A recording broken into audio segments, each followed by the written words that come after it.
காய்ந்து போன அந்த புல்லை வைத்து என்னை தாக்கப் போகிறாயா?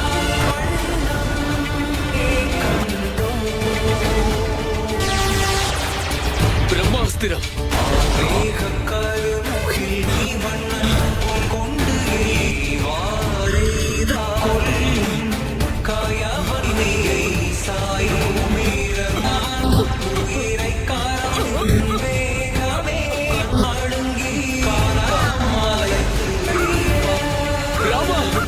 என்னை காப்பாற்றுங்கள். மன்னித்து விடுங்கள்.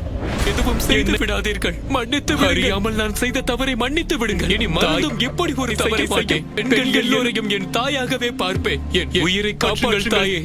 எத்தனை யுகங்கள் கடந்த காலங்கள் எவ்வளவுதான் மாறினார், இந்த உலகத்தில் ஒரு பெண்ணியத்தை அழிப்பது பாவத்திலும் பாவமாகும். வனத்தில் உள்ளவர்களால் என்ன செய்ய முடியும் என்று எண்ண அவர்களுக்கு தொல்லை கொடுத்தால் அந்த இறைவன் புல்லையும் பிரம்மாஸ்திரமாக்கி விடுவான். சில குற்றங்களுக்கு மன்னிப்பே கிடையாது, தண்டனை கிடைத்தே தீரும். தவறான எண்ணத்தோடு விழுங்கியதால் இன்று வரை தேவேந்திரன் அனுபவிப்பது தெரியும் அல்லவா? இன்றும் அவர் தீராத காயத்தோடு தான் இருக்கிறார். உன்னால் மட்டும் தப்பிக்க முடியுமா? நீ மன்னிப்பு கோரினாய், அதனால் உன்னை உயிரோடு விட்டு விடுகிறேன். ஆனால் எந்த தீய பார்வையோடு சீதையை நீ நெருங்கினாய், எந்த காம எண்ணத்தோடு அவளை நீ தீண்டினாய், அதற்குண்டான தண்டனையை அனுபவிக்க வேண்டும்.